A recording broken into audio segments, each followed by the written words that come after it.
오늘 제가 저번에 말씀에 베드로후서 1장 20절 한번 했긴 했는데요. 오늘은 또 좀 더 보완해가지고 왜 꼭 원어를 해야 되는가? 원어 설교회를 가지고 선포해야 되는 것 이유, 또 여러분도 원어를 갖다가 설교를 듣는 이유가 뭐냐? 왜 꼭 해야 되냐 이거야. 그에 대해서 좀 말씀드리려고 그래요. 근데 오늘 시간이 한정적이라서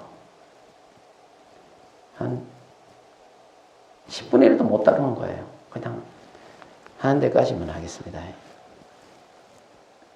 베드로후서에 보면 먼저 알 것은 성경의 모든 예언은 사사로이 풀 것이 아니에요. 이 예언은 성경 말씀을 이야기하는 거예요. 근데 사사로이 푼다. 우리가 전에 했었어요, 이거. 근데 여기 보시면 한 번 더 보십시다. 사사로이가 이 디오스잖아요. 자기 자신의 개인적으로 사적으로 푼다는 이야기죠. 그렇죠? 푼다는 게 에필리시스인데 해석하는 거예요. 성경을 갖다가 설명하고 해석해 주는 거예요. 그러니까 이 무슨 말입니까? 사사로이 푼다는 말은 개인적인 어떤 사적으로 그죠? 자기한테 맞춰가지고 말씀을 풀지 마라 그런 뜻입니다. 하나의 말씀을 사적으로 또는 자기 자신의 의도에 맞춰서 억지로 끼워 맞춰서 해석하는 걸 말하는 거죠. 이런 경우가 어떤 경우가 있느냐 하면 옛날에 부흥사들이 이렇게 많이 했어요. 뭐 교회에 이제 건축을 해야 된다. 그죠? 그럼 돈이 많이 들잖아요. 그럼 부흥사를 불러다 공연해. 건축원금 때문에. 그러면 이제 부흥사들이 와갖고 건축원금을 많이 해야 되니까 성경 말씀을 갖다가 얻은 걸 하냐면 여러분 하나님께 많이 드릴수록 하나님 축복 많이 받는다. 근데 이렇게 하죠. 물론 뭐 틀리다는 건 아닌데 이제 물질 헌금을 많이 유도하면서 어떤 이야기 하는 거 10부장 이야기를 합니다. 10부장, 50부장, 100부장 그렇게 이야기하면서 10부장은 얼마? 또 단위가 10단위다 이거야. 50부장은 50단위. 100부장은 100단위다 이거야. 그러면서 여기 누가 100부장이 되고 싶은 사람, 또 50부장이 되고 싶은 분, 뭐 이런 식으로 막 손들게 하는 거예요. 그럼 돈을 이제 그 단위로 100단위, 10단위, 50단위 이런 식으로 막 헌금을 시키고 막 사실 그런 일들이 있었어요. 근데 이런 것이 바로 사사로이 푸는 겁니다. 사적인 어떤 건축금을 위해서 사적으로 이 말씀을 억지로 끼워 맞춰서 해석하는 거죠. 아주 잘못된 거예요. 이런 일들이 비일비재했어요. 억지로 끼워 맞춰서 푸는 겁니다. 이게 참 교회 목회자들이 참 조심해야 될 부분이에요. 이런 부분들이. 그것만 그러냐? 그것만 그런 게 아니라 성경을 목사들이 자기가 하고 싶은 말이 있으면 성경을 끼워 맞춰가 억지로 푸는 경우도 꽤 있거든요. 그래서 이 사사로이 풀 것이 아니요. 절대로 성경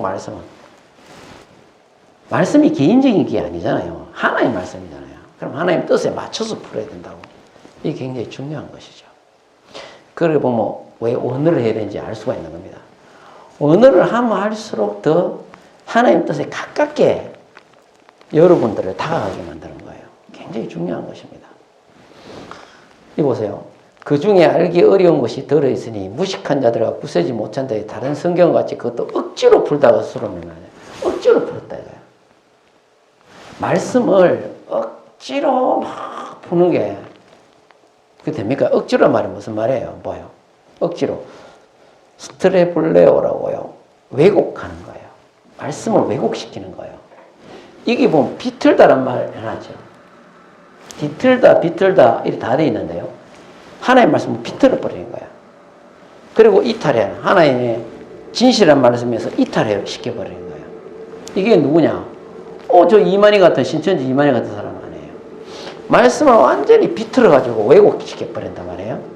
이게 억지로 푸는 거예요. 옛날에 전도관 있죠. 박태선이 그 전도관. 신앙촌 있잖아요. 그 전도관 그 박태선이의 밑에 있던 사람이 누가 영상 올라왔는데 보니까 이만희가 그걸 꼭 배웠더만. 자기가 깜짝 놀랐대. 박태석이 살아 돌아온 줄 알았대, 이만희 보고. 말하는 투나 안경ጭ 모습, 옷 하얀 거 입고 이런 게 똑같아. 이만희가 박태석이 그쪽으로 다 배웠거든요. 그걸 딴 거예요, 자기한테로. 이단들이 그걸 따가지고 그렇게 신천지를 만든 거 아닙니까? 그 말씀도 억지로 풀어요. 진짜 억지로 풉니다. 어떻게 푸는지 아세요? 그럼 뭐 기가 막히게 하나 풀 때야. 여러분, 천사 중에 이름 중에 천사 이름이 뭐 가브리엘 천사, 미가엘 천사, 또 스랍, 또 그룹이라는 이름도 있잖아요. 그죠? 그룹. 천사 이름이. 그런데 어떻게 푸는지 알아요? 여러분, 영상 언제가 유튜브 들어가면 보세요. 신천지 사람 푸는데요. 그 그룹이 천사의 이름이거든요. 그냥 그룹. 근데 이 사람은 어떻게 부르냐면 이렇게 부르는데, 그룹. 천사들이 많다는 거예요. 한 그룹이 있다는 거예요. 그래 부르더라. 이거 내가, 와, 그럼 이 사람들이 그 그룹이 아니고요. 천사 이름이 그룹이다. 그러니까. 아, 그런가요? 그러더라니까. 무식하네. 억지로 푸는 거예요. 억지로. 왜곡해갖고 비트로 푸는 거예요. 이거를. 완전히 엉터리입니다. 이 말씀을 볼 때 여러분 뭐 이거 한번 보세요. 사탄도 뭐라고요? 성경을 인용해요. 사탄 성경 인용하잖아요. 아담을 유혹할 때 성경을 곡해했잖아요. 사탄이 죽을까 하노라. 그죠? 반드시 죽는다 했는데 죽을까 하노라 하고 성경을 왜곡시키죠. 하나의 말씀을 비틀고 왜곡시키고 하나의 말씀의 정도에서 이탈시켜버리죠. 사탄도 성경을 인용했다는 걸 아셔야 됩니다. 이거 한번 봐요. 이르되 네가 만일 하나님의 아들이 얻은 뛰어내리라 기록되었을 때 너를 위하여 그의 사자들을 명하시니 그들이 손으로 너를 받들어 발이 돌에 부딪히지 않게 하려라 하였느니라. 이게 구약의 시편의 91장 12절에 있는 말씀을 사탄이 인용한 거예요. 사탄도요 성경을 잘 알더라니까. 이게 있는지 알아. 예수님이 시험 당하실 때 이걸로 해서 뛰내리라 이거야. 발이 돌에 부딪히지 않게 한다 이거라. 하나님이 그렇게 네 안 죽게 한다는 이야기죠. 그런데 여러분 이 말씀이 그 말씀이 아니잖아요. 하나님이 시편에서 말할 때는 내가 천사를 보내고 너를 모든 위험에서 건져내고 지켜주겠다는 그 말씀이거든. 그 말씀인데 이걸 어떻게 하냐면 이 말씀을 어떻게 하면 죽지 않게 한다. 발이 돌에 붙지 않게 한다. 했냐? 아니 안 죽는다. 뛰내려라. 예수님 뭐 그렇게 유혹한 거예요. 말씀을 왜곡시킨 거죠. 사탄도 왜곡시킨다고요. 그렇기 때문에 말씀을 언어로 보면은 정확하게 들여다봐야지 말씀을 왜곡시키는 것을 우리가 바로 설명해 줄 수가 있다는 이야기예요. 그럼 중요하지 않습니까? 바로 설명해 줄 수가 있는 거예요. 민수기 10장 8절에 보면요. 이튿날 모세가 증거의 장막에 들어가 먼저 레위 집을 위하여 낸 아론의 지팡이에 우미 돋고 순이 나고 꽃이 피어서 살고 열매가 열렸더라. 자, 우선 아론의 지팡이에 대해서 좀 설명을 하기 전에 한 가지 제가 여러분 최백호라고 가수 알죠? 그 가수가 제일 처음에 내 마음 갈 곳을 잃어하는 그 노래 내갖고 히트쳤잖아요. 그 가사 제목에 보면 이렇게 해요. 가을엔 떠나지 말아요. 차라리 하얀 겨울에 떠나요. 그렇게 나와요. 그런 소절이 있다고 여기에. 그런 노래를 들으면서 전부 다 사람들이 어떻게 생각해요? 아, 최백호가 사랑하는 연인이 있었는데 그 연인이 아마 헤어졌는가 보다. 그래서 가을에 떠나지 말고 겨울에 차라리 겨울에 떠나나 그랬구나. 다 이렇게 알고 있었습니다. 저도 그 노래 그렇게 알고 있었어요. 근데 그 노래가 그런 뜻이 아니에요. 그렇게 생긴 게 아니고 최백호가 자기 어머니를 위해서 쓴 노래예요. 그 노래가. 그 떠나지 말아달라고 하는 그게 연인이 아니고요. 어머니, 자기 엄마입니다. 자기 엄마가 최백호라는 그 가수 엄마가요. 췌장암에 걸렸는데 3개월 시한부 판단 받았어요. 이제 3개월밖에 살지 못할 겁니다. 그랬다고요. 최백호가 그 엄마가 시한부 판정 받고 났는데 너무 마음이 아파가지고 쓴 거예요. 가을에 떠나지 말아요. 차라리 하얀 겨울에 떠나세요. 좀 더 사시라 이 말이에요. 더 오래 사시라 이 말이에요. 근데 그 어머니가 10월 달에 가을에 돌아가셨어요. 3개월 후에 가을에 돌아가신 거예요. 그래서 그 최백호가 적어놨던 거 갖다가 노래로 만들어가지고 그 노래가 히트친 거예요. 그 많은 사람들이 그 제육고 노래가 어머니를 몰라요. 대부분 뭐라 하냐면 사랑하는 연인이 떠난 걸로 그렇게 생각해요. 여러분 이제 제가 여러분이 이렇게 얘기했기 때문에 다음에 그 노래를 혹시 여러분 들을 기회가 있다면 아 저건 자기 어머니라고 딱 떠오를 거예요. 아는 만큼 보이는 겁니다. 제가 이렇게 설명했기 때문에 연인이 아닌 걸 아는 거예요. 왜 제가 이런 이야기를 하냐. 말씀도요. 성경 말씀도 유대인들의 배경이나 원어의 뜻을 제대로 알지 못하면 히브리인들의 사고방식 이런 거 제대로 알지 못하면요. 엉뚱하게 해석을 해버린 거예요. 반대로 해석하는 것도 있습니다. 그래서 아론이요. 그 지팡이를 갖다가 이제 내놨을 때 그 지팡이가 사기 피는 그 장면인데 어떻게 되냐면 이스라엘의 지파 중에 여러 그 족장들이 나왔고요. 몇몇 종족들이 모세 아론을 대적해가 나타납니다. 네가 우리 위에 스스로 더 높이노. 네가 뭔데? 네가 뭔데 우리를 이렇게 리더가 돼 있는데? 네가 뭔데? 이래 되는 거예요.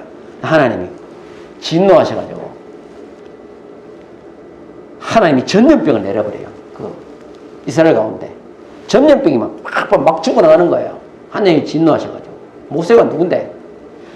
그리고 하나님이 어떻게 하냐면 지팡이를 각 지파마다 지팡이를 갖고 있는 지팡이가 있거든요. 족장 그 지파의 족장 지팡이를 갖고 12개를 딱 나눠요. 12개를 나눴는데 그 다음날 와서 보니까 다 지팡이에 삭이 안 폈는데 아론의 지팡이만 삭이 오래 딱 꽃이 피어 있는 거예요. 그 예수 그리스도의 부활을 상징하는 거거든요. 그 지팡이가요. 그걸 상징하는데 우리가 보면은 여기 보면 뭐라고? 살구 열매가 열렸더라. 꽃이 피어서 살구 열매가 열렸더라. 열매까지 열렸다고 했잖아요. 근데 이게 꽃이 뭔 꽃이에요? 그럼 살구 열매가 열렸으면 살구 꽃이죠. 꽃도 살구 꽃이고 열매도 살구 열매가 아닙니까? 그런데 성경을 한번 보자고요.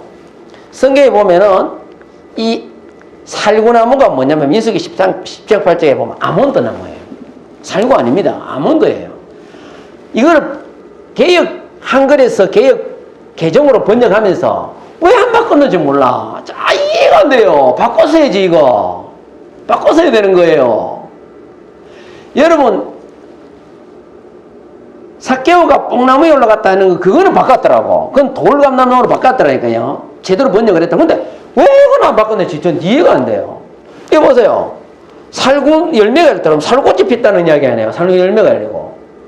그럼 아몬드 지팡이가 아니고 그 지팡이는 뭘로 만든 거예요? 우리 말대로 보면 살구 나무로 만든 거야.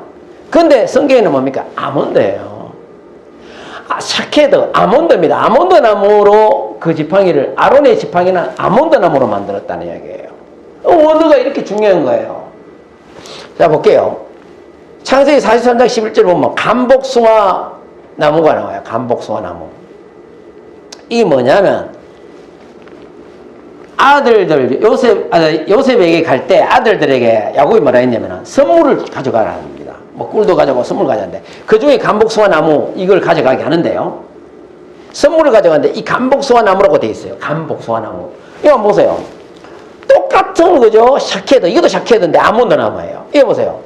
똑같은 민수기 17장 8절하고 43장 1, 11절에 나오는 나무가 둘 다 원어로 보니까 샤케드 아몬드인데 한글에는 한 곳에는 살구나무, 한 곳에는 감복숭아 나무예요. 우리나라 성경을 보면 이렇다는 거예요. 원어는 똑같은 단어인데 아몬드인데 번역을 해놓을 때는 하나는 살구나무, 하나는 감복숭아 나무네. 그러니까 원어를 봐야 되는 이유가 여기 있습니다. 원어가 중요한 이유가 여기 있는 거예요. 이거는 제가요 그냥 단적으로 보여주는 거지만 이런 게 성경에 많이 나온단 말이에요. 그러니까 이 목회자들이 바로 잡아줘야 되는 거라. 왜 바로 잡아줘야 되는지 아십니까? 볼게요. 성경에 살구나무와 감복숭아나무는 둘 다 아몬드 나무예요. 둘 다 아몬드 나무인데 왜 살구나무를 하면 안 되는지, 왜 아몬드 나무를 해야 되는지를 보여드릴게요. 자, 보여요. 아몬드 꽃이라 해놨는데 살구나무의 꽃의 색깔이 연분홍 색깔입니다. 보여드릴게요. 이거예요. 연분홍 색깔이잖아요. 지금 보세요. 연분홍이 아니라 분홍 색깔이에요. 아몬드 꽃의 색깔은 뭐예요? 흰색입니다. 흰색. 보여드릴까요? 하얀색이에요. 봄이 되면요, 이스라엘은요, 아몬드 꽃이 제일 먼저 펴요. 아시겠죠? 아몬드 봅니다. 이보다 흰색이에요. 꽃이 비슷하게 생겼지만, 엄연히 연분홍색이고요. 분홍색이 가리고, 아몬드는 흰색이라니까. 그러면, 아론의 상란지팡이는 부활하신 예수 그리스도를 상징한다고 제가 그랬잖아요. 말라있는 죽은 나무에서 꽃이 피었던 거 있는 예수 그리스도의 부활을 상징하는 거잖아요. 상징하듯이요. 흰 꽃은 왜 보세요. 살구나무 꽃이 연분홍인데 연분홍 꽃을 해놓으면 안 되는 거예요. 큰일 나는 거예요. 왜? 아몬드 꽃을 한 이유가 있다고. 흰색이잖아요. 흰 꽃은 뭐예요? 성경 흰색은 뭡니까? 하나님의 거룩함을 상징하는 거예요. 예수 그리스도의 거룩함을 상징하는 거란 말이에요. 그러면 연분홍색이 되면은 예수 그리스도의 거룩함을 상징할 수 있겠습니까? 안 되죠. 성경이 연분홍 꽃이 예수 그리스도의 예수 그리스도의 거룩함을 상징한다는 게 어디 있습니까? 흰색은 성경에 보면 흰 옷을 입었다. 이 다 예수 그리스도의 거룩함을 상징하는 거예요. 아시겠죠? 그런데 자, 나무가 달라보면 꽃 색깔이 달라지잖아요. 그러면은 해석도 다르게 나오는데요. 아몬드 꽃이 예수 그리스도의 거룩함을 상징할 수가 없는 거예요. 살구나무를 해버리면 꽃 색깔이 달라가지고. 그래서 언어가 중요한 거예요. 이게 다 틀어져 버린 거예요. 다 뒤틀려 버린 거예요. 그래서 아까 여러분 사사로이 할 때 뒤틀리다 뜻이 있는 거예요. 뒤틀려 버린 거예요, 이게. 그래서 이 원어라는 것이 이렇게 해서 중요하다는 걸 제가 강조하는 거예요. 엉뚱한 해석을 해버릴 수 있다는 겁니다. 그래서 반드시 이게 아몬드 나무로 만들었다는 거 꼭 기억하셔야 됩니다. 자, 그 다음에요. 여기 보셨고. 자, 여기 볼게요. 누가복음 17장 21절에 또 여기 있다 저기 있다고도 못하리니 하나님의 나라는 너희 안에 있느니라. 자, 이거 한번 잘 보자고요. 하나님 나라는 너희 안에 있다. 자, 한번 물어볼게요. 하나님 나라는 너희 안에 있단 말이 뭡니까? 아니 그냥 우리가 평소에 들은 대로. 뭐예요? 제가 한번 이야기해 볼게요. 이게 맞습니까? 우리가 평소에 생각했던 거. 하나님 나라는 너희 안에 있다. 하나님 나라는 우리 마음속에 있다. 이게. 맞습니까? 우리 보통 이렇게 들었잖아요. 안 그렇습니까? 하나님 나라는 너희 안에 있다 해서 예수님이 그렇게 여기 있다 저기 있다 못하고 하나님 나라는 너희 안에 있다. 이게 우리 마음속에 있다. 이게. 그렇죠? 자, 이게 이렇게 해석하면 안 됩니다. 보세요. 원어나 문화적 배경이나 그런 걸 모르니까 그냥 마음 안에 있느니라 이렇게 해석을 해버린 거예요. 저도 옛날에 그렇게 설교했어요. 여러분, 하나님 나라는 바로 여러분 천국은 여러분 마음속에 있는 거예요. 마음속이 천국인 사람들은 모든 삶에 천국처럼 사는 거예요. 이렇게 설교했다니까. 그렇게 목사님들이 설교를 다 해왔고 대부분 그렇게 설교했어요. 아닌 분 제가 딱 한 번 봤습니다. 이게 뭐냐? 유대적 배경이나 이런 걸 모르니까 이런 소리를 하는 거예요. 하나님 나라인데 천국은 여러분 마음속에 있습니다. 알겠습니까? 마음속에 천국을 가지고 살아야 됩니다. 그게 아닙니다. 지금 여기서 말하는 거는. 볼게요. 누가복음 10장 20절에 바리새인들이 하나님의 나라가 어느 때에 임하나이까 묻거늘 예수께서 대답하여 이르시되 하나님 나라는 볼 수 있게 임하는 것이 아니요 볼 수 있게 임하는 것이 아니래. 예수님이 이렇게 말씀을 또 하시네. 볼 수 있게 원어 볼게요. 볼 수 있게 할 때 볼자 파라테레시스인데 이거 관찰하다 조사하다 그런 뜻입니다. 어근도 가면 그런 나와요. 동사로 연결돼가지고 관찰 조사 관찰하다 조사하다는 거예요. 자세히 보는 거예요. 근데 볼 수 있게 임하는 것이 아니요 했으니까 부정문이죠. 아니요가 들어갔으니까요. 부정문이잖아요. 볼 수 있게 임하는 것이 아니다 이게 부정이다 이거예요. 그게 무슨 말이냐? 보고 싶어도 못 본다는 이야기예요. 하나님께서 눈을 열어주셔야 볼 수 있다는 거예요. 무슨 말인지 아시겠죠? 자, 다시 더 설명해 줄게요. 누가복음 10장에 보면 제자들을 돌아보시면 조용히 이르시되 너희가 보는 것을 보는 눈은 복이 있다. 이게 무슨 말입니까? 너희가 보는 것을 보는 눈은 복이 있대. 제자들한테. 하나님이 내 눈을 열어줘야 보이는 거야. 누가? 예수 그리스도가 보이는 거예요. 예수가 메시아라는 걸 알 수가 있는 거예요. 복음이 보이는 거예요. 에? 예수님이 그리스도인 걸 보이는 거예요. 하나님 우리 눈을 열어줘야 됩니다. 자, 내가 너에게 말하니 많은 선지자와 임금이 너희 보는 바를 보고자 하였을 때 보지 못했어요. 이게 뭐야? 열어주지 않으면 하나님 못 본다는 거예요. 우리 그리스도를 못 본다는 거예요. 예수를 메시아로 인정을 못해. 왜? 하나님 우리 눈을 열어줘야 된다는 걸 이야기하는 거예요. 그래서 보고 싶어서 못 보는다 이 말이에요. 볼 수 있게 임하는 것이 아니다는 것은. 하나님께서 눈을 열어주셔야 볼 수 있다. 이 파라테시스는 그런 뜻입니다. 하나님 보고 싶어도 못 본다 그런 뜻이거든요. 자, 볼게요. 보는 눈일 때 제자들이 보는 눈은 복이 있도다. 하나님께서 눈을 열어주신 거예요. 제자들 눈을 열어줬기 때문에 예수가 그리스도로 고백합니다. 그리스도로 보이는 거예요. 여러분 마찬가지예요. 진리의 말씀을 여러분들이 스스로 깨달은 게 아니라 하나님 눈을 열어줬기 때문에 그런 거예요. 그래서 그 아는 목회자가 저한테 그러대. 유일하신 하나님은 그렇게 상세히 가르쳤는데도 온갖 역사적인 거 다 해가지고 그렇게 상세히 가르쳤다는 거예요. 유일하신 하나님은. 그렇게 상세히 가르쳐도 못 깨닫더래요. 그래서 제가 그랬어요. 하나님이 마음을 열어 깨닫게 해주셔야 깨달을 수 있습니다. 그렇게 이야기하니까 맞대. 자기도 그걸 인정하는데. 여러분의 눈을 열어줘야 된다니까. 마음을 열어줘야 깨달을 수 있어요. 그래서 바리새인들은 뭐니까 보지 못하였으며 하나님께서 열어주셔야 한다는 거예요. 근데 제자들의 눈은 하나님 열어주셔갖고 예수 그리스도가 메시아인 걸 보이게 했고, 바리새인들은 하나님께 열어주시지 않으니까 예수님을 봐도 메시아인지 인정을 안 하는 거예요. 아시겠죠? 그래서 하나님 나라를 보고 있어도 보지 못한다, 그런 뜻입니다. 아까 이건요. 파라테레시스는 하나님 나라를 보고 있어도 보지 못한다. 바리새인들, 너희는 지금 보고 있어도, 나를 보고 있어도 보지 못한다는 얘기예요. 그럼 무슨 말이냐? 누가복음 2장에 보면요, 그들의 눈이 가리어져 그인 줄 알아보지 못하였거늘. 보세요. 제자들이 엠마오에 내려갈 때에 예수님이 나타나셨어요. 이제 그들과 대화를 하는데요.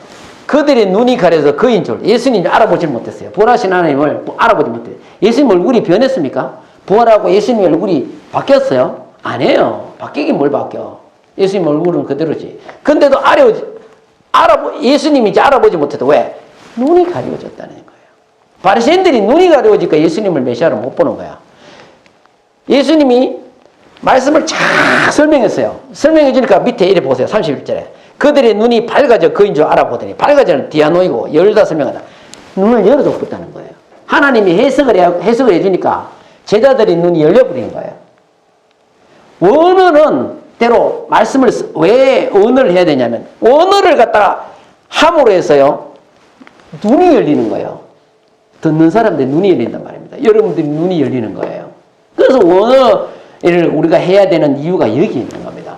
굉장히 중요한 거예요. 예수님이 착 설명해 주기를 이제 더 뒤에 보면 더 상세히 나오는데요. 자, 볼게요. 하나님 나라 너희 안에 있는 나라. 다시 이제 이 설명에 들어갑니다. 이 참 중요한 거예요. 너희 안에 있는 나라 굉장히 중요한 거거든요. 볼게요. 너희 안에 있는 자. 유대인들의 대화법을 몰라서 하는 소리예요. 유대인들의 대화법을 알면 이게 충분히 이해가 됩니다. 유대인들은 대화할 때 어떻게 대화하는지 아세요? 중간에 예수님이 있고요. 바리새인들이 삑 둘러섰다는 거예요. 유대인들이 대화할 때 이렇게 대화합니다. 유대인들은 대화를 하면요. 중간에 누가 한 사람이 딱 서고요. 그 한 사람을 중심으로 원을 그려갖고 섭니다. 서갖고 대화를 서로 질문 토론하는 거예요. 질문하고 질문에 대답하고 이런 식으로 해요. 아시겠죠? 지금 하나님 나라는 너희 안에 있느니라 할 때 뭡니까? 바리새인들 안에 누가 있습니까? 누가 있어요? 예수 그리스도는 얘기예요. 아시죠? 알겠습니까? 유대인들의 대화법에서 이렇게 하는 거예요. 바리새인들 안에 예수 그리스도가 서 계신 거예요. 이렇게 딱 서가 있는 거예요. 예수가. 아시겠죠? 그게 뭡니까? 하나님의 나라는 너희 안에 있느니라 할 때 이 안에 있는 건 누굽니까? 안에 있는 분은 누굽니까? 아, 누구예요? 예수 아닙니까? 그게 무슨 말이에요? 하나님 나라는 너희 안에 있다 할 때 너희 마음속에 있다는 말이 아니고 지금 유대인들의 대화법에서 삑둘러가 예수님이 바리새인들을 삑둘러 쌓여가지고 안에 있는 내가 안에 나라다 그런 뜻이에요. 예수 그리스도가 바로 하나님 나라다 그 말이에요. 너희 안에 내가 지금 있지 않나 이거 너희 안에 너희 가운데 내가 있지 않느냐 이거야. 그 말을 하는 겁니다 지금. 근데 이걸 하나님 나라는 너희 안에 있네. 여러분 마음속에 천국이 있는 겁니다. 이렇게 해석하면 안 됩니다. 몰라서 그렇게 해석하는 거예요. 잘못 해석한 거예요. 그래서 이 배경을 알고 나오면은요, 아, 하나님 나라는 너희 안에 있다 하면, 야, 너희들 지금 나를 둘러서 있지? 너희 안에 있는 나, 예수 그리스도가 바로 하나님 나라다. 내가 하나님 나라예요. 여러분, 하나님 나라가 임하였느니라 그 구절을 나오죠. 하나님 나라가 임하였느니라. 하나님 나라가 임하였다는 건 뭐예요? 예수가 이 땅에 왔다는 얘기 아닙니까? 예수가 바로 그 그분이 우리에게 천국으로 데려가고 예수 그리스도께서 우리를 통해 역사하시고 우리에게 천국을 하나님 나라를 주시는 분 아니에요. 그 예수 그리스도가 바로 하나님의 나라 그 자체예요. 육신의 몸을 이 땅에 온 바로 예수 그리스도가 하나님 나라라니까. 그래서 너희 안에 있다는 건 바로 뭐냐? 하나님 나라. 하나님 나라 너희 안에 있다는 것은 마음속에 있다는 말이 아니라 바리사인에게 둘러싸여 있는 예수 그리스도가 하나님 나라는 의미예요. 이렇게 원어가 중요하지 않습니까? 유대인 히브리인들의 배경도 중요하고. 예수 그리스도는 누굽니까? 곧 하나님 나라라니까. 예수님 멋지게 얘기한 거예요. 이 중요한 어법입니다, 이게. 딱 둘러싸이가 대화를 하거든요. 하나님 나라는 여기 있다, 저기 있다 하지 마라. 내가 하나님 나라다. 딱 선포하시는 거예요. 참 중요한 거예요. 굉장히 중요한 것입니다. 말씀을 우리가 자칫하게 되면, 그래서 원어를 보지 않고요. 유대인의 배경이나 이런 걸 보지 않고 알지 못하고 설교를 하게 되면요. 사사로이 자기 개인적인 생각에 맞춰서 막 풀어버리는 거예요. 맞춰서. 그러니까 보세요. 솔로몬이 여러분 1000번제를 드렸습니다. 하루 만에 다 드린 거거든. 1000이라는 것이 한 번 이런 뜻이거든요. 근데 그걸 어떻게 합니까? 3년 반 동안 여러분 헌금을 하십시오. 그럼 하나님이 솔로몬을 축복할 때 여러분을 축복할 겁니다. 그렇게 진짜 하는 교회가 있어요. 3년 반 동안 1000번째 헌금 드리는 교회가 있어요. 목사님이 그 사적으로 개인적으로 잘못한 거지. 잘못해서 간 거지. 잘못해서 간 거예요. 그렇게 되면 참 곤란한 겁니다. 여기 봅시다. 자, 볼게요. 너가 이사 7절에 이에 모세와 모든 선지자의 글로 시작하여 모든 성경에서 봐 자기에 관한 것을 자세히 설명했다. 예수님이 그 제자들에게 자세히 설명했대. 자세히는 뭐냐? 디엘메뇨, 번역하다, 해석하다, 설명하다니까. 성경을 잘 해석했다는 거예요, 예수님이. 잘 번역했다는 거예요. 잘 설명했다는 거예요. 잘 설명해 주니까 제자 눈이 확 열려버리는 거예요. 열려가지고